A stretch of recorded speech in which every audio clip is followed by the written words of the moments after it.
Bonjour à tous, soyez bienvenus à notre paroisse invisible. Traçons sur nous le signe de la croix, car c'est Dieu qui nous rassemble au nom du Père, du Fils et du Saint-Esprit. Amen. Prions pour nos frères et sœurs malades.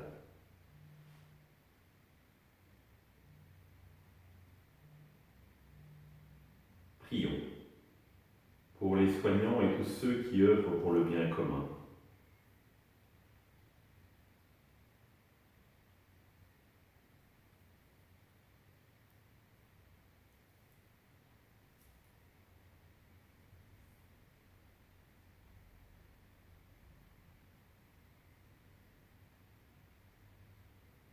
Prions pour ceux qui sont en angoisse, la solitude, que l'Esprit Saint vienne les visiter.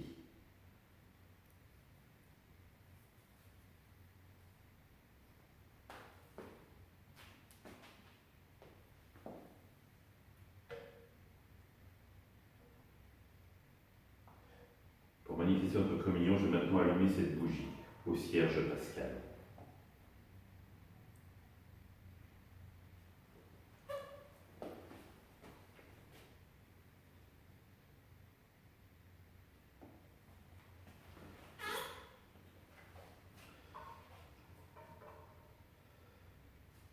Dans l'évangile de Marc, Jésus entra à Jérusalem dans le temple. Il parcourut du regard toutes choses, et comme c'était déjà le soir, il sortit pour aller à Bethsaïde avec les 12. Le lendemain, quand il quittait à Bethanie, il eut faim. Voyant de loin un figuier qui avait des feuilles, il alla voir s'il trouverait quelque chose. Mais en s'approchant, il ne trouva que des feuilles, car ce n'était pas la saison des figues. Alors il dit au figuier que jamais plus personne ne mange de ces fruits. Et ses disciples avaient bien entendu. Ils arrivèrent à Jérusalem, entrés dans le temple, Jésus se mit à expulser ceux qui vendaient et ceux qui achetaient dans le temple. Il renversa les comptoirs des marchands, des changeurs et les sièges des marchands de colombes. Et il ne laissait personne transporter quoi que ce soit à travers le temple. Il enseignait et déclarait aux gens, « L'Écriture ne dit-elle pas, ma maison sera appelée maison de prière pour toutes les nations.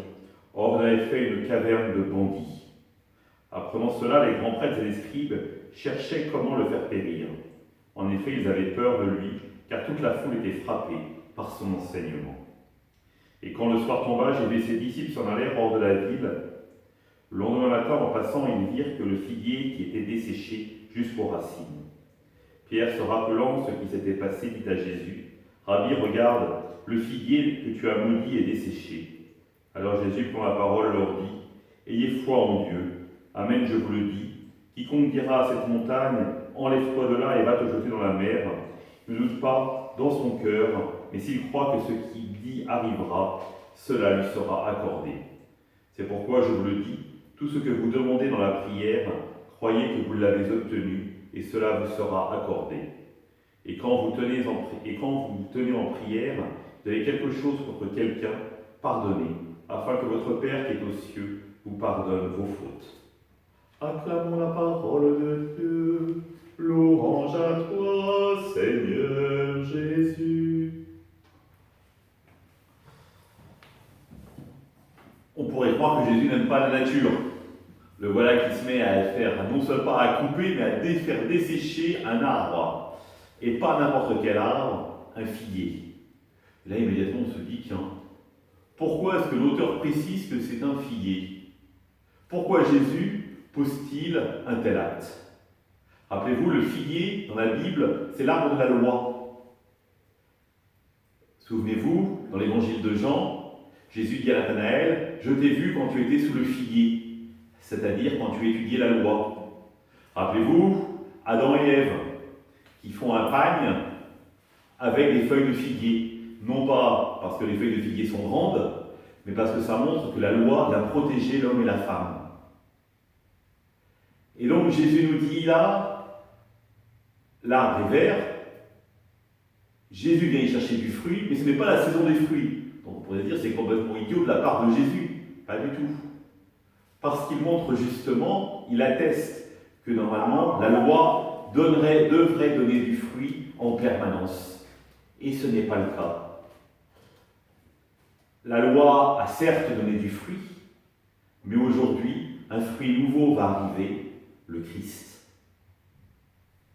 Et donc, l'ancienne loi est caduque, la nouvelle loi, c'est la loi d'amour. Tu aimeras le Seigneur ton Dieu de ton cœur, de ton âme et de ton esprit. Tu aimeras ton prochain comme toi-même.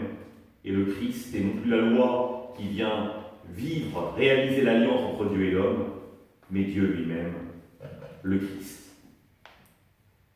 Alors oui, il est fondamental d'être capable de s'arrêter pour vraiment, avec le Christ, vivre cette alliance.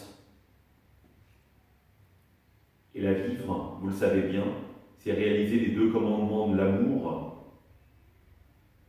Nous le voyons, les vendeurs dans le temple ne le font pas, et pourtant ils suivent la loi. Non, cette loi nouvelle, elle est inscrite dans nos cœurs, et c'est l'Esprit Saint qui nous invite à la vivre, à l'actualiser au jour le jour. Alors oui, décidons aujourd'hui de vivre cette nouvelle loi. Aujourd'hui, je prends la décision d'aimer Dieu et mes frères. Bonne journée à vous. Ensemble, nous prions. Notre Père, qui es aux cieux, que ton nom soit sanctifié, que ton règne vienne, que ta volonté soit faite sur la terre comme au ciel. Donne-nous aujourd'hui notre pain de ce jour. Pardonne-nous nos offenses, comme nous pardonnons aussi à ceux qui nous ont offensés. Ne nous laisse pas entrer en tentation, mais délivre-nous du mal. Amen. Et que le Seigneur nous bénisse, qui nous accompagne notre journée, nous garde dans la paix, au nom du Père, du Fils et du Saint-Esprit. Amen. À demain.